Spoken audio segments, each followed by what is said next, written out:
Hey everyone, I'm Dominic from Watchdog, and this is my 2024 State of the Watch collection. I only started collecting last year. The watches I usually like are rugged, versatile, everyday tool watches since I work in the office, and sometimes it requires me to move a lot. My style leans towards simplicity, not flashy or over-the-top designs. So let's dive in and check out the collection. This is the Casio Gshock GA10018.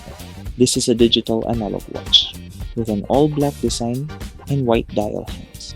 It's shock resistant. My wife gave me this watch in 2015 and it was my daily beater for years. I love the rugged design of it. I already replaced the broken strap using a lug adapter from AliExpress. This watch has been through a lot, as you can see from the scratches, and I still love it. The only thing is, it's too big for my wrist. Casio Gshock DW5600BB. This is a digital watch with an all-black design and a black negative display.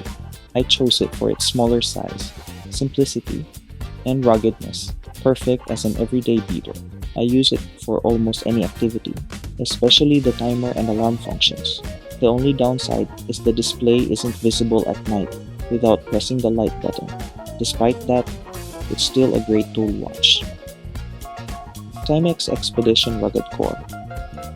This is the first watch I bought for myself back in 2005, and it's still in good working condition.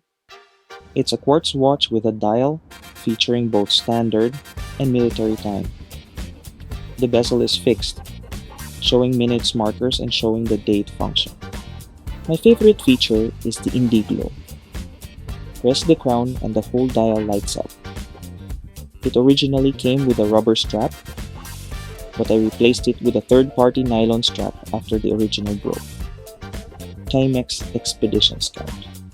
I used to have the 36mm version of this watch from 2005, but I couldn't find it, so I got the 40mm instead.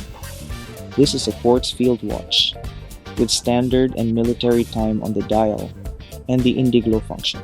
It currently has no battery, and the case back has scratches from when I tried to close it manually after my first battery change.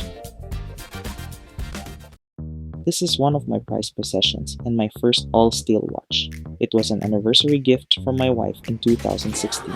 It's a quartz chronograph with a textured dark gray dial and a gunmetal gray case. I love the symmetry between the dial, sub-dials, round date display, loomed hands, and the 3, 6, 9, and 12 markers. It's still working perfectly after all these years, without any issues, and remains one of my most reliable watches.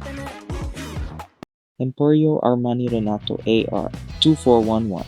This watch holds sentimental value as this is the watch I wore during our wedding. It's a quartz fashion dress watch with raised indices, a date feature, and a 43mm case. It came with a high-quality crocodile-style leather strap, adding to its elegant look.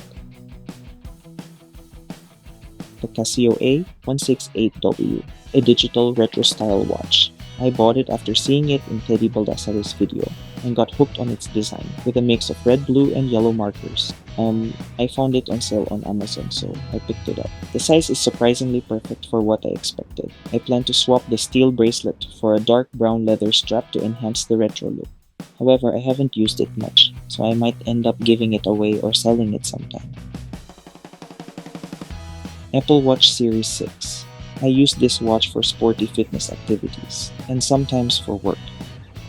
It's been a while since I used this watch.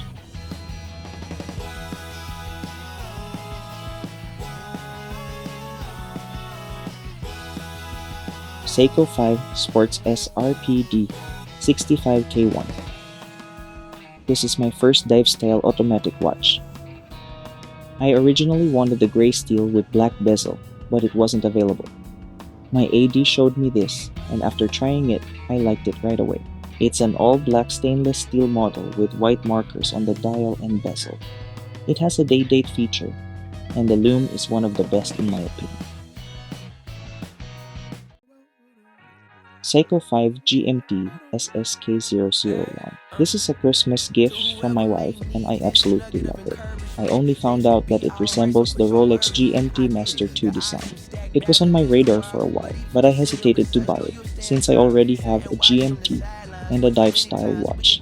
It's an automatic watch and comes with a Jubilee style bracelet and a black and silver multi-rotation bezel. It's a great tool watch, especially I can track up to 2 time zones.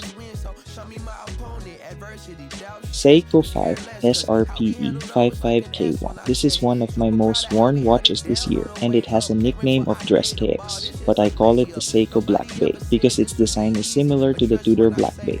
This is my everyday office watch. It's a 40mm automatic that wears like a 39mm with a black dial and loomed markers. To complete the Black Bay look, I swapped the strap for a Jubilee bracelet from Strapcode.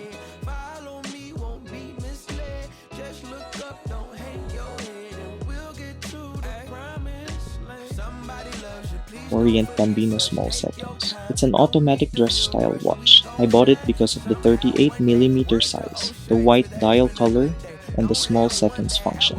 It's simple yet elegant, and I was looking for an everyday leather strap style watch. It originally came with a crocodile style leather strap, but I swapped it for a simpler black leather strap. It's part of my office watch rotation.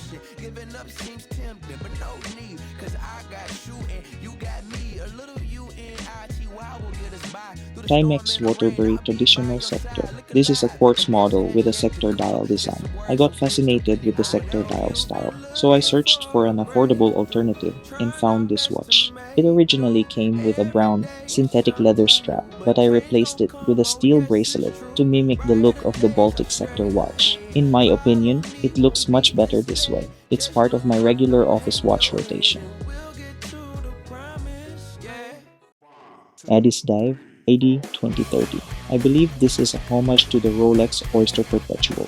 I bought it for its textured, sand-like white dial, raised indices, and perfect 36mm size, which surprisingly fits my wrist well. It's a Mecha quartz movement watch and comes with a decent steel bracelet. It's an affordable AliExpress watch, but the build quality exceeds its price, and I've received many compliments on it. Seiko 5 SSK023.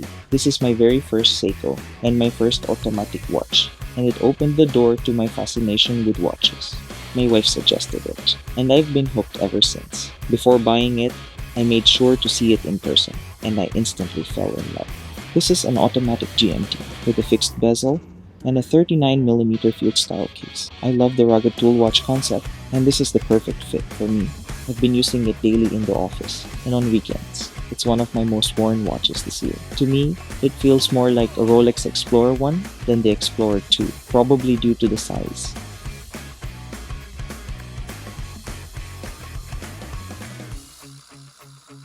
Last but not least, my favorite and prized possession watch, Tissot PRX Powermatic 80, my very first Swiss watch.